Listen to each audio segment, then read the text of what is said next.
Stretch yourself. This statement got me to thinking. If I can accept suffering, can it really stretch my heart to make room for great love and joy? I believe it can. Do you believe that things just happen?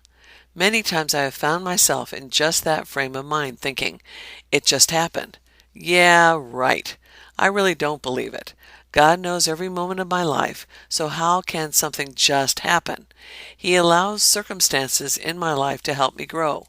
I'm sure He has His fingers crossed watching and waiting to see if I will ask for His help. When I keep my eyes on His face, I can rise above my storm.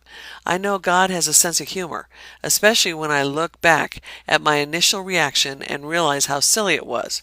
I'm sure many situations, and they are too many to name, gave Him a good belly laugh. Then once I get my eyes back on Him, He can then teach me what He wants me to know. Lessons are not always fun to learn, but as I learn them, I feel such joy and love from my Heavenly Father. There have been two situations in my life that could have shattered many of you. It took a little suffering, but I finally turned to God to ask for His help, and He was there. Quicker than a bolt of lightning, the one situation was my accident, where I was left almost a complete invalid. Talk about scary. This happened to me in the late 1990s. The second situation is more recent, and I'm still dealing with it.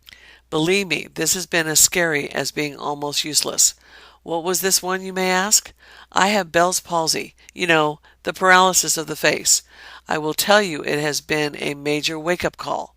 I need to slow down and wait on Him for His direction.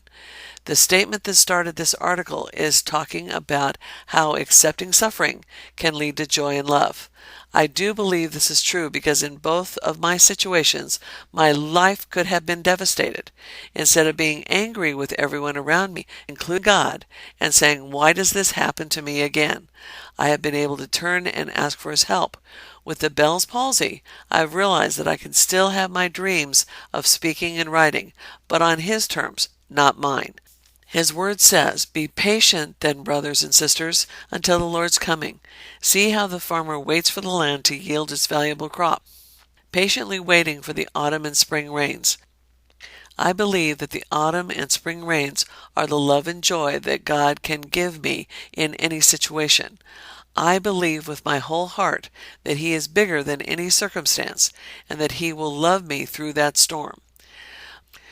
My prayers for the future, that I am finally learning the lesson of patience.